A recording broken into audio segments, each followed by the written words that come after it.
ఒక మహిళ అన్ని రంగాల్లో ఆరితేరిందంటే ఆ మహిళను చూసి ఇంకో 10 మంది మహిళలు తయారవుతారు, అది చూసి 20 మంది తయారవుతారు. అలా ఎంతమంది తయారైతే అన్ని కుటుంబాలు బాగుపడతాయి, అన్ని గ్రామాలు బాగుపడతాయి.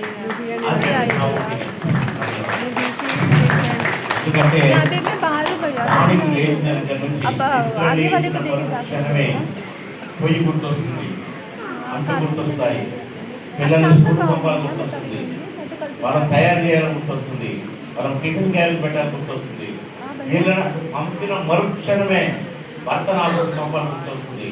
ఇవన్నీ కూడా చక్క పెట్టుకొని మళ్ళీ ఆమె ఉద్యోగం లేక వ్యాపారం అయితే మళ్ళీ తను కూడా తయారై వాళ్ళతో పాటే బయలుదేరి వెళ్తుంది. అది మహిళ. అలాంటి మహిళలు ఎంత ఉత్సాహవంతులైతే, ఎంత ఉత్తేజం కలిగిన వాళ్ళైతే అంత లాభం దేశానికి, రాష్ట్రానికి, ప్రజలకు అని నా ఒపీనియన్. అందుకని ఈ ఫంక్షన్